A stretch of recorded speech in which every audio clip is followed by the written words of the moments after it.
Now we'll get into the talk that we're going to talk about.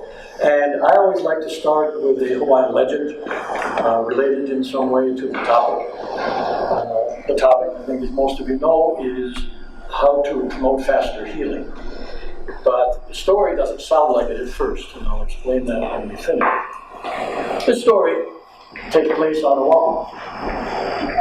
And so we'll start like this. Ikawaka hiku, mamoanui, okapena. Once upon a time, I won't do the whole thing in Hawaiian, just okay. Once upon a time, long before Captain Cook, there lived a woman named Malia in the village of Huna. Now, if you're familiar with Oahu, this is on the northeast shore. So let's say this is something like Oahu, and Oahu is way up here in the northeast. And every day, she would sit in her yard, beating tapa. Now, I have to explain this a little bit. The Hawaiians would, in the old times, in the times we're talking about, the Hawaiians made their clothing from the bark of certain kinds of trees. One of the favorite that gave a very fine cloth was called wake, and another one that was used also was mamaki.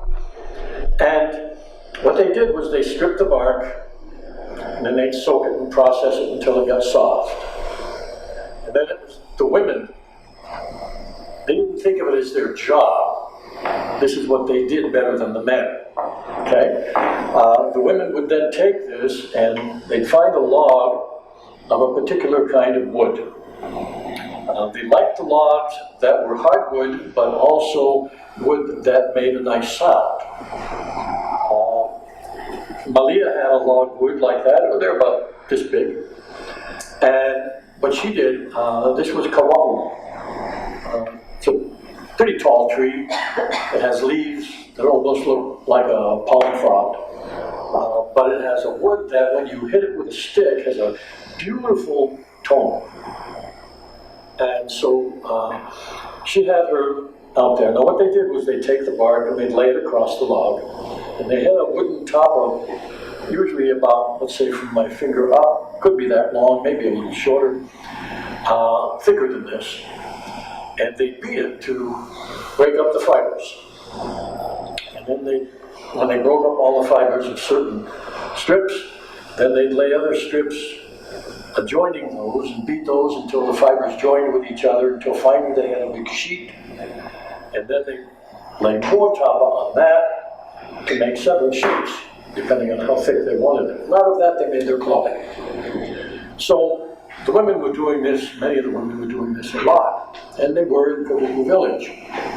So she's beating her tapa, and she loved this particular log because of the sound. And what she'd do is, as she beat the tapa, she would chant along with the sound, almost like a musical instrument.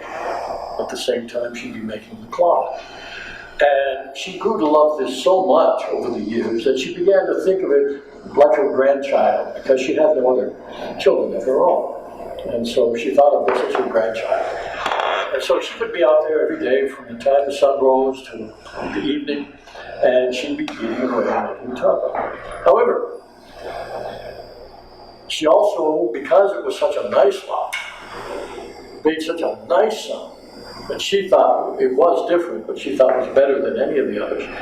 She grew afraid that somebody might want to take it. So every night after beating her tapa, when the sun was going down, she'd take the log and she'd hide it in a bunch of ferns. And this was regular practice for quite a while. One day, however, after she'd done her thing all day long, and she shoved the log in with the ferns, suddenly it disappeared.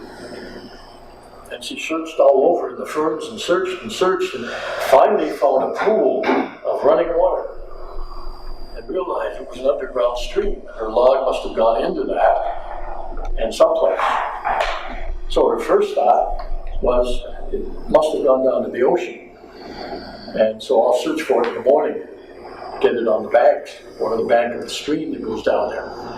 So she felt kind of sad about it, but hopeful still.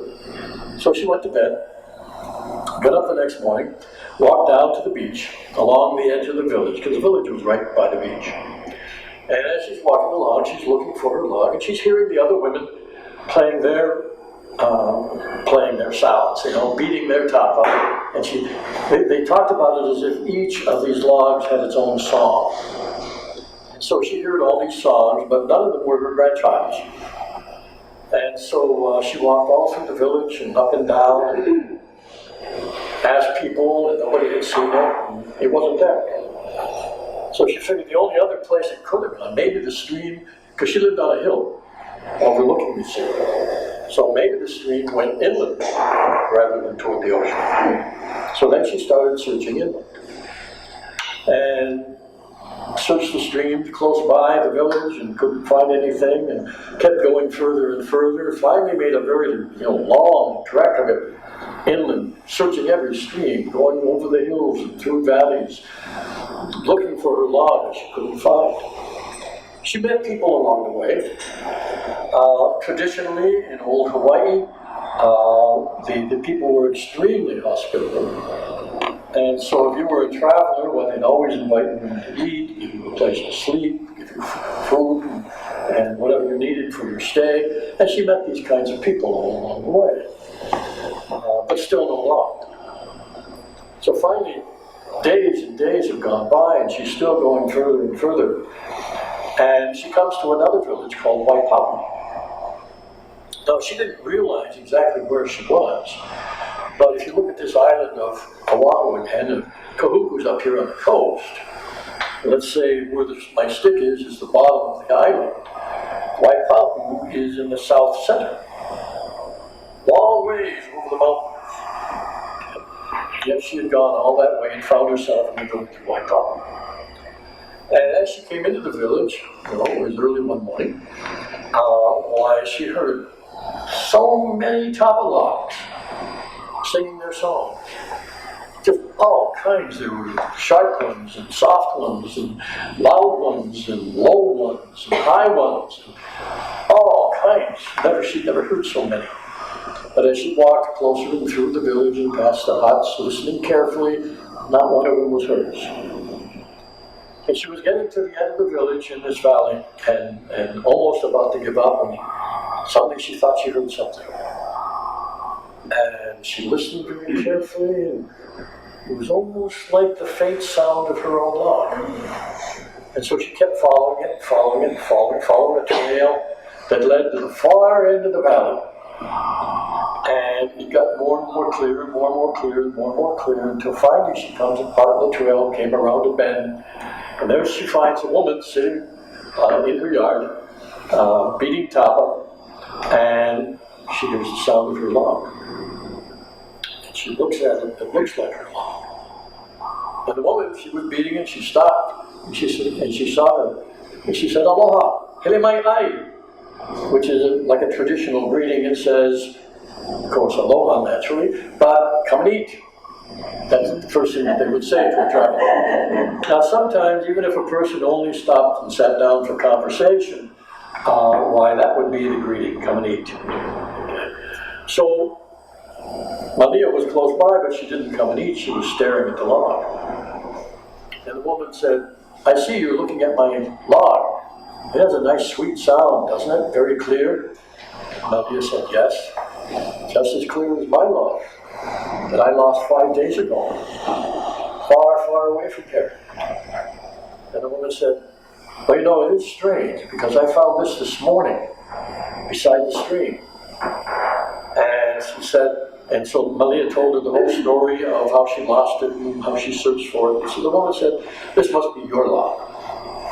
She said, "Come, sit down, spend the night with me. Tomorrow morning, I'll help you carry it home, because it's a heavy log." But when the morning came, and so she did accept the hospitality, and when the morning came, Malia picked that log up. When she held it in her arms, she found it wasn't heavy at all. It was her grandchild. Pipihola keka oi, keka au. So goes the story. Now, What's that got to do with promoting faster healing?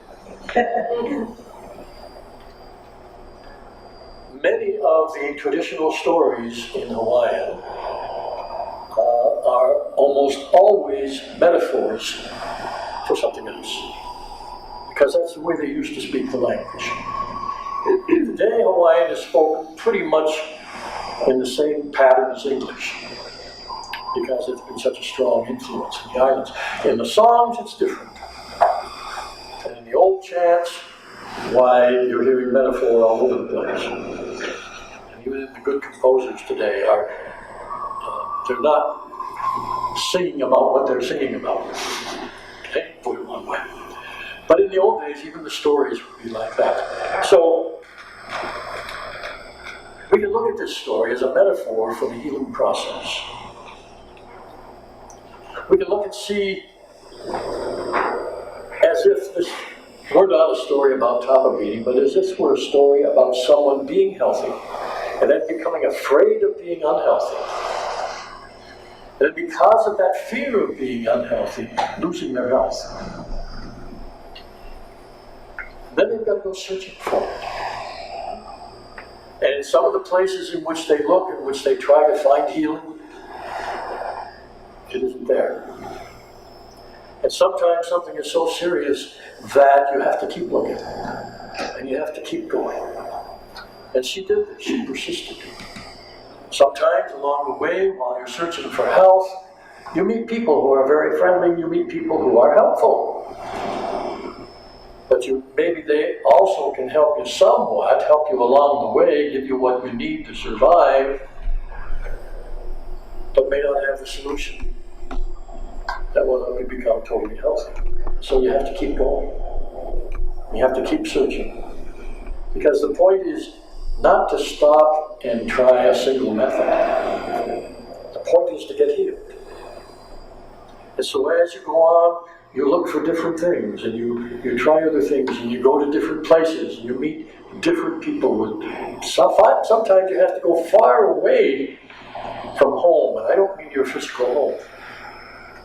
I mean, sometimes for healing you have to go way beyond your usual patterns and your usual habits that you never would have thought of doing before. And sometimes, in that case, as this story tells about, you find what you're looking for in a place you never thought to go.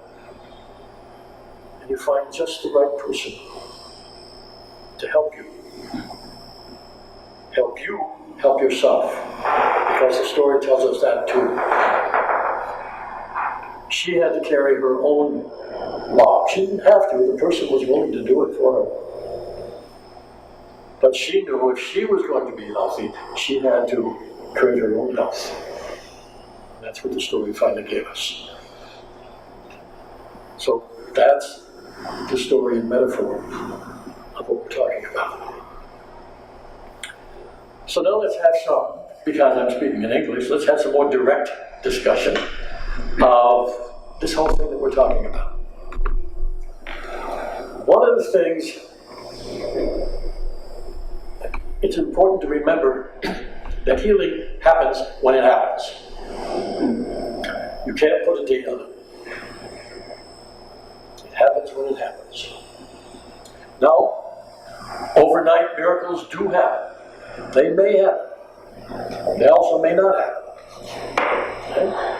If you're putting all of your wishes into an overnight miracle for something, it may work and it may not work. If you are refusing to go any further because it didn't work, you're going to be stuck or you're going to be stuck without health. Put it that way. But if one particular thing doesn't give you the results as fast as you wanted, you got to remember, the purpose is the healing. And you may have to do different things. I'm going to give you some suggestions on that, but you may have to do different things in order to help speed that process along. Now, conventional healing,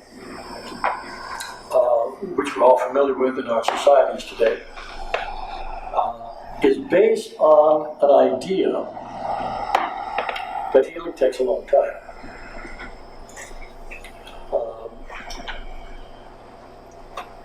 There are also, fortunately, ideas out there that say it doesn't have to take so long. If you add, either you do different things or you add other things to the healing process. I've had many experiences of this in my own life and with my children. In fact, we're engaged in one right now that I'll tell you a little bit about as it becomes more pertinent. But there's always something that you can do to speed up the process. Sometimes the process goes amazingly fast. My oldest son, a long time ago, was racing down a hill and was racing some friends on a skateboard and hit a crack and tumbled over and cracked his head. And they had to airlift him out in a helicopter to a hospital over the mountains where we lived. So, the first thing that I was told when I went to visit him in the hospital, and I'm not putting down the doctors, please understand this, they do a wonderful job within the context of the way they've been trained. Okay? And some of the skills they have are invaluable for the healing process. But they don't have all the knowledge. There's an old Hawaiian proverb that says, all knowledge is not taught in one school. So they even realize that. So, in this particular case that I'm talking about, and I'll get into detail of some of the things we did, but basically, I did something, I visited him every afternoon when he got out of intensive care. And because in those days, we weren't allowed in that section. So I visited him every afternoon and I talked to him whether he was awake or not. And I was told that there was a medicine that he would have to take, and he would have to take it for the rest of his life because of the concussion that he had. And okay. The way I've raised my children is to teach them how to take responsibility for themselves. And so when it came time for him to leave the hospital, why, I asked him if he wanted to take the medicine. And he said no. I said, your choice, kid. So we left the hospital. Once they allowed him to stand up, they make you go out in a wheelchair. I don't know what kind of programming that is, but anyway.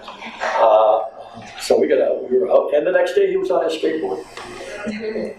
And never took any medicine, and he was fine. There was one thing that did take a long time in his case, and that was to get his full sense of smell. And that was continually worked on because there was some deep inner stress that still had to be relieved. But eventually his smell came back. So some part of it took longer. But the whole thing was far faster than a lifetime. So that's one kind of, just one example. I'm going to go into some of the things and perhaps give examples of these as we go along. So, one of the most useful things you can do to help speed the process of healing along, regardless of what the problem is, the more serious, the more important this is. And that's to gain knowledge about what you've got. And not just one source of knowledge. There's so much, we are very fortunate today. There is so much knowledge available so fast. That's the fortunate part. The unfortunate part is that there's so much of it that conflicts with each other. And there is no single way to be able to tell what is going to work for you and what isn't. I would love to tell you differently, but that's the way it is. And so you get as much knowledge as possible. Information is what it is. Okay? That's even a better word. You get as much information about it, let it sift around inside yourself, and choose what feels best. That's where the best result is going to come from. And we'll get to the authority thing later, but this has got to start with, you got to know about it. And sometimes you make different decisions depending on what you learn.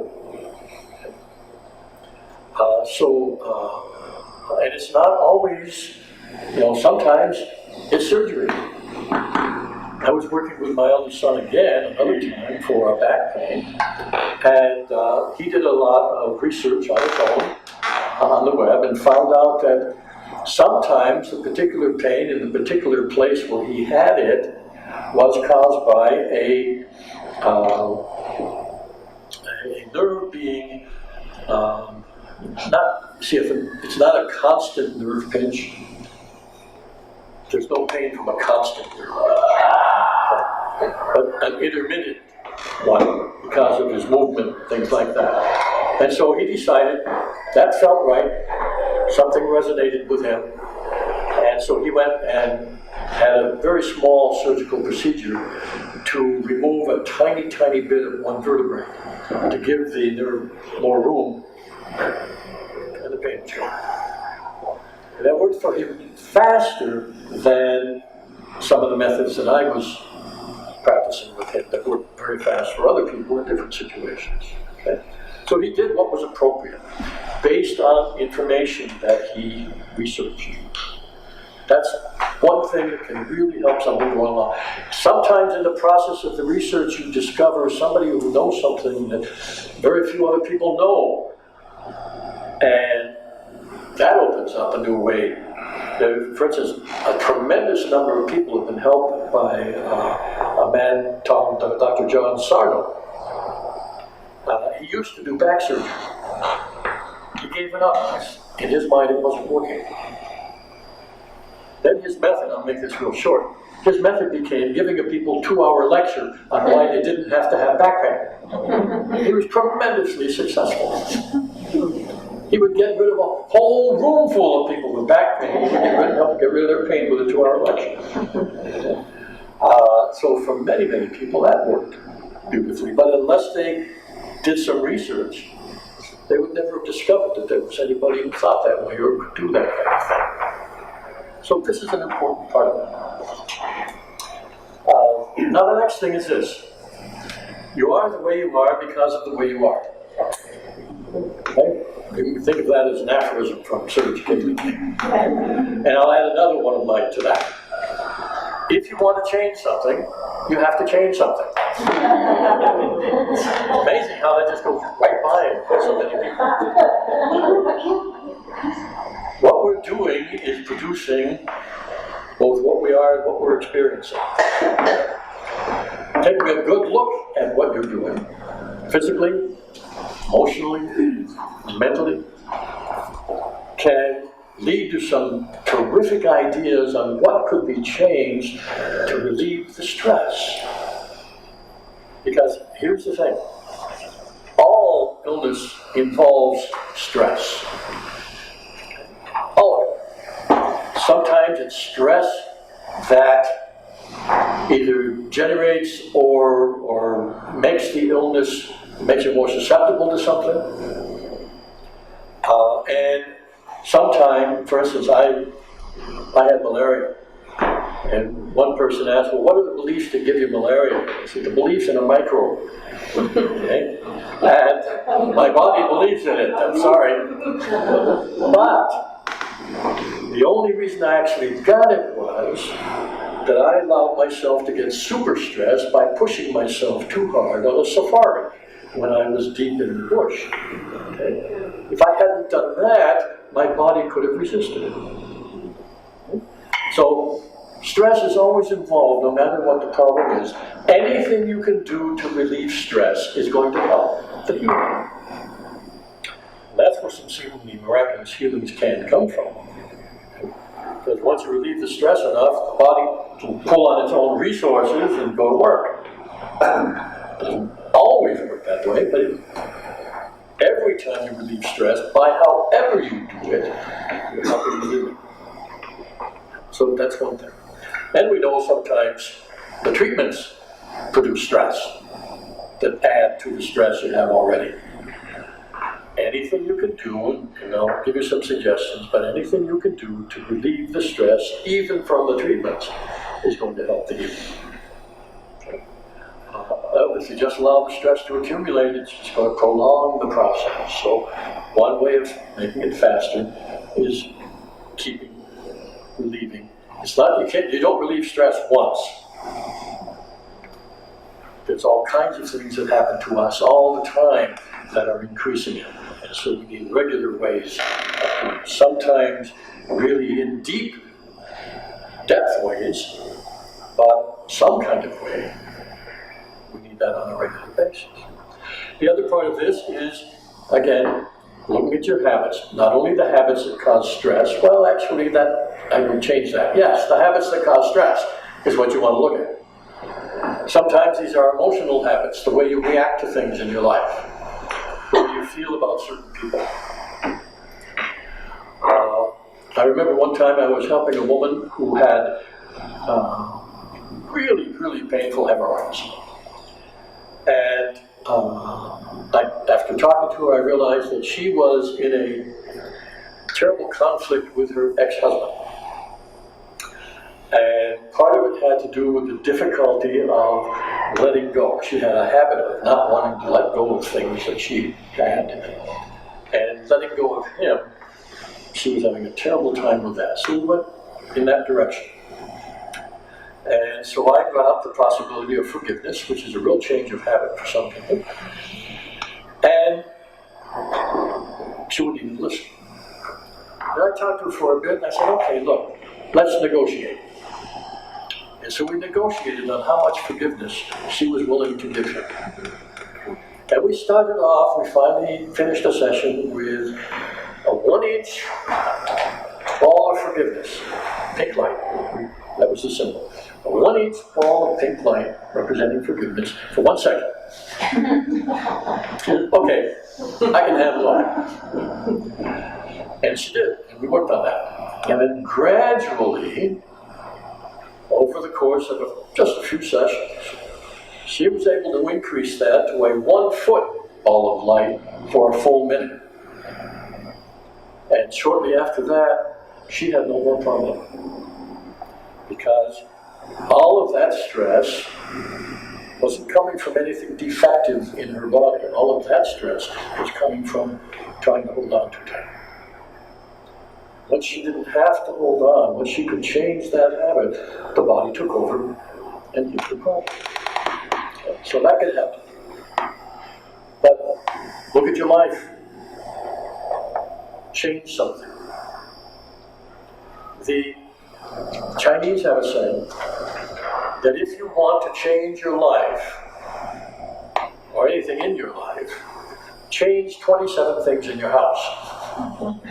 And they love numbers like that. But reorganizing your house or a bedroom or your dresser drawer or something like that can produce remarkable results. Because it has an effect, your environment has an effect on you. And if you can reorganize your environment into something more harmonious,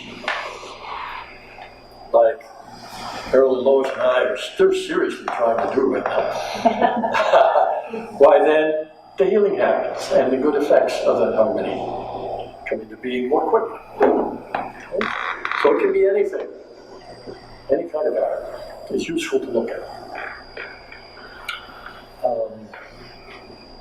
This one is something you've all probably heard, but I'll try and give a different take on it, and that is having a positive attitude. Now, more specifically, a positive attitude about the outcome. And a positive attitude, or we could call it positive expectation, but it's more than that. It's having a focus on the healing and not the problem. If your focus is constantly on trying to get rid of a problem, that can be useful as part of the process. But if that's all the focus is, where are you moving toward? Because you've heard this in science class, nature abhors a vacuum. It's got to fill it with something. Your subconscious doesn't get rid of stuff. It exchanges some stuff for other stuff, hopefully better. You can't get rid of a habit without creating a new habit to replace it. Okay? There's no emptiness up there. You can stop doing something, but that means changing your behavior into doing something else. So that's always part of the process here. So it's having your focus on the healing, as well as having as positive an expectation as you can, no matter what. Now there are problems here, of course, because what if you got something really serious? How can you have a positive expectation? It's difficult. There's no doubt about it. It's extremely useful, because having a negative expectation isn't helping at all. It's keeping you stressed and so often blocking your awareness of other possibilities. It doesn't cost anything to have a positive expectation, except a little discomfort if you're not used to it. And yet, it helps the healing, and it helps it happen faster. Now, some people get all screwy on this because they start to have a positive expectation that by next Sunday it's all going to be gone. Well, you can do that if you like, but you're setting yourself up. If you, because that creates stress, and the closer you get to the deadline date, that doesn't help anything. For healing, don't give it a date. If you're going to accomplish something or create something, then a date is useful. Just so you can organize things in a way that make it happen by a certain, but not healing. Healing happens when it happens. And the more stress you get out of the way, the more your positive expectation is, and the more stressful habits you change, the more information you have. So far, all of these things are promoting the healing.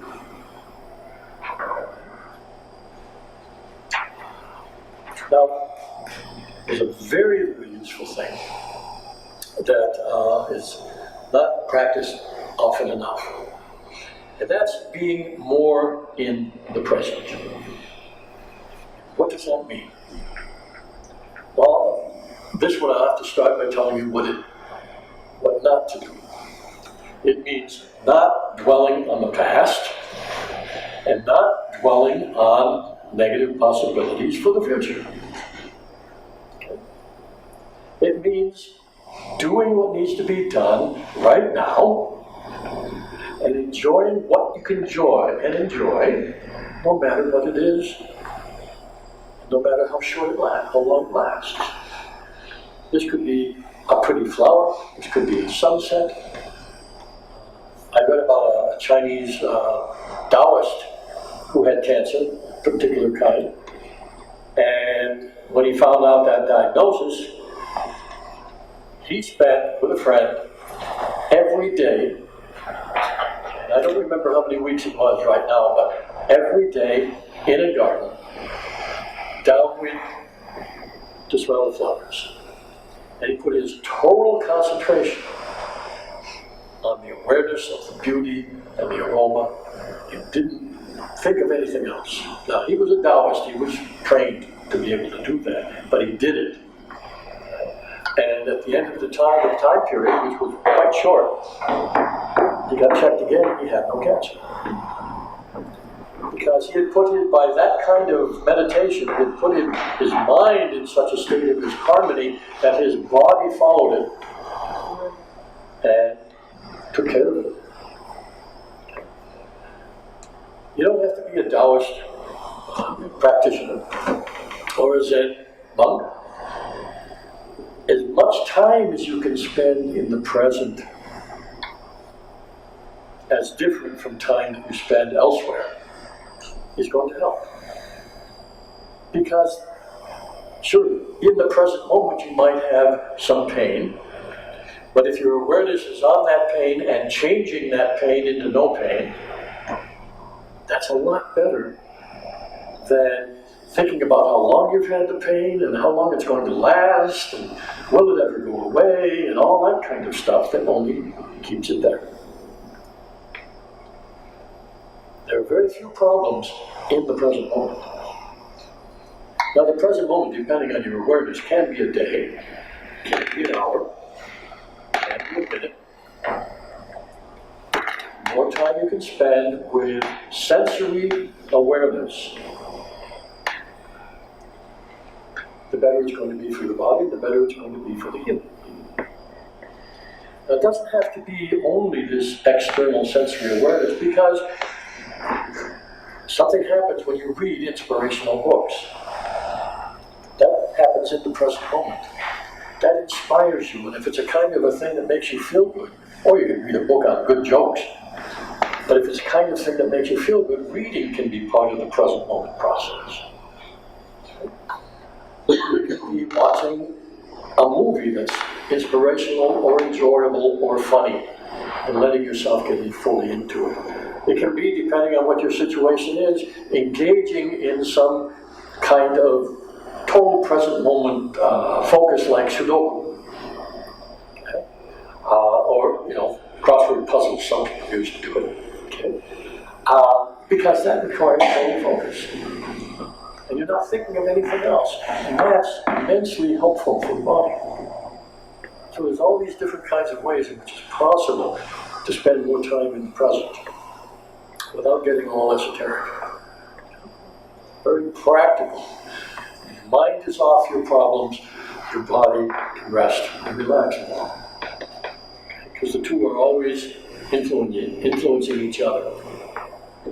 You can heal the body to heal the mind, and you can heal the mind to heal the body, or at least help each other.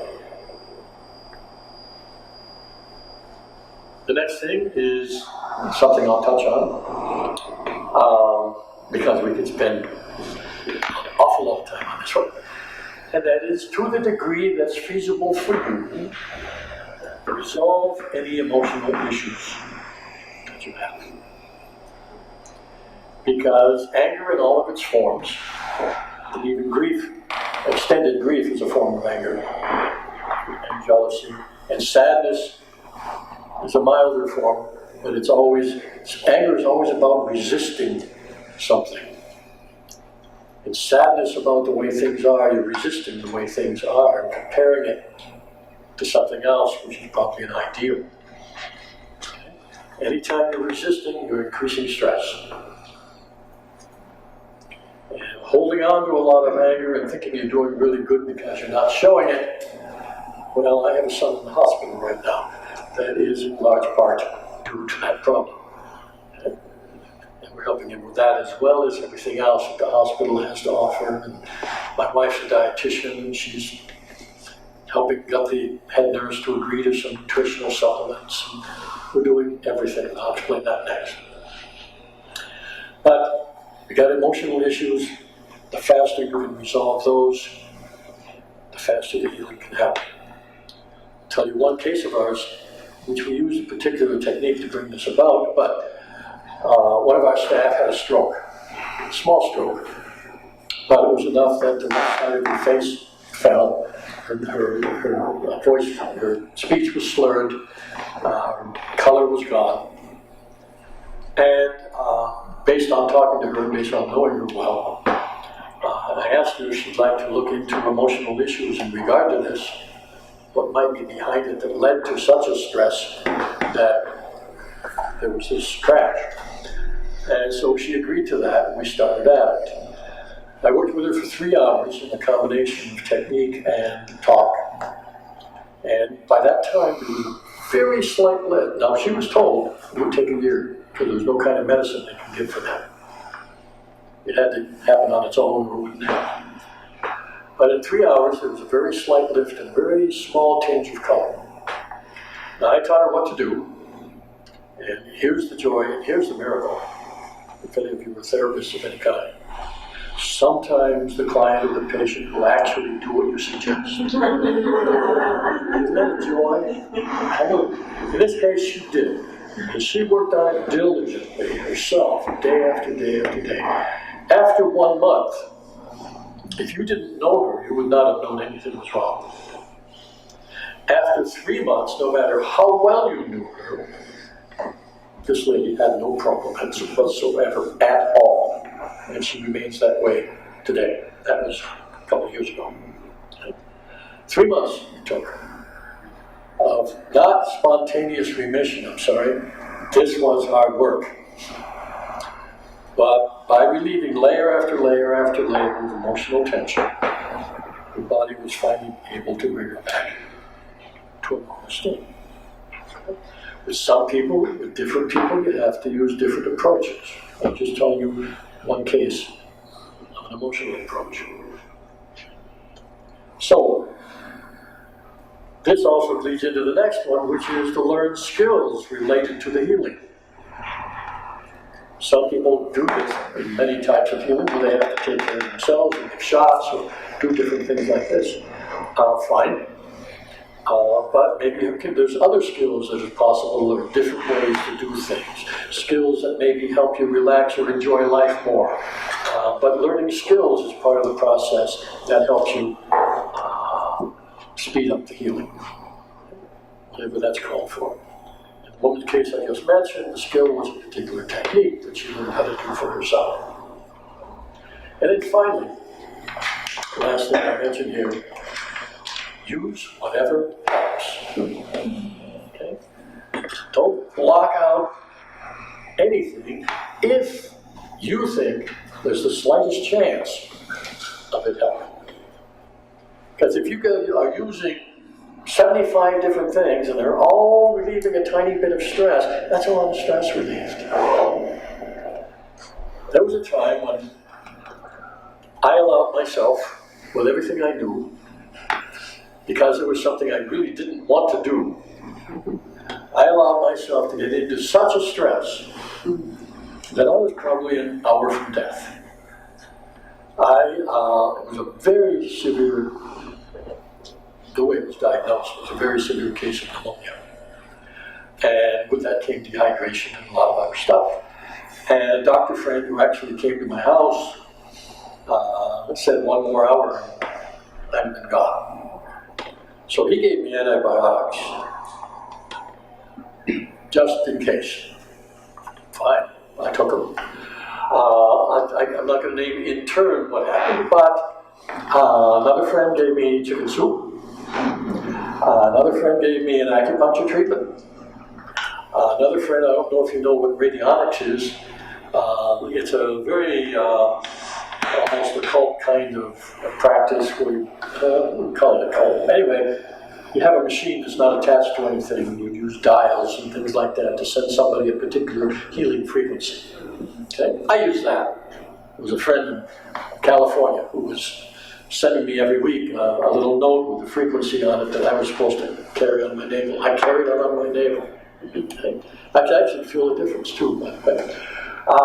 Let's see, what else did I do? I did a lot of shaman journeys, which is background from my own background. Did a lot of affirmations.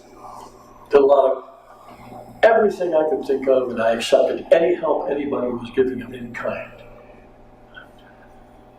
Just happened to be a coincidence, but it took me 3 months. 3 months I was, in 2 months, I was healthy. In 3 months, I was outstanding, healthier than I'd ever been before. And that will never happen again because I know exactly what I didn't do that brought it about. It's like depression. Some people ask if I ever get depressed. Oh, I'm human. Of course I do. Sometimes for as long as 15 seconds. The reason is, I have learned how to be aware of the state of my mind and body that starts to bring it on. And I switch into a different state almost instantly. and it's gone. But I did that by learning body awareness, thought awareness, and the relationship between the two. Okay? Use whatever comes to you. Use whatever works for you. And it may not be the same thing as everybody. But my son right now is in the hospital on Maui. And my wife is with him. And he went in with a very severe case of anemia.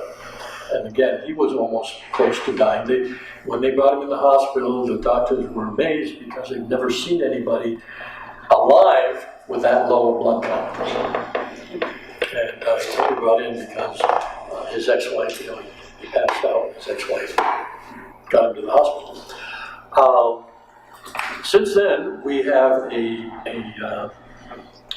group of healers around the world who have been informed, and they each have a different way of doing it. And some of them are doing distant healing and sending them that. Some of them are giving suggestions from their own backgrounds of different kinds of herbs, and different techniques from India, different techniques from other cultures. Some of them, all of that we're collecting and gathering and using as appropriate. Plus they share stuff that I know and the nutritional stuff that my wife knows. And the emotional stuff that I'm working on with him directly, and we're using it all. And he's improving day by day. When they thought that they had no idea how it was going to happen. But he's improving day by day, he's moving around, he's eating well, he's laughing and talking and getting better and better, and even his white blood count has come up a little bit. Next check, we hope that's going to be even more. So, again, we're doing this. We're using everything that's going to work, no matter what that is. And all of these things that I've just talked to you about, we're using all of them. Because if you're really serious about the healing, you use everything you can. And that's what I'm trying to get across to you. That's when you promote a faster healing than if you sat back and let other people try and heal you. It's always faster. Sometimes apparently miraculously faster, but always faster. So that's what I give to you.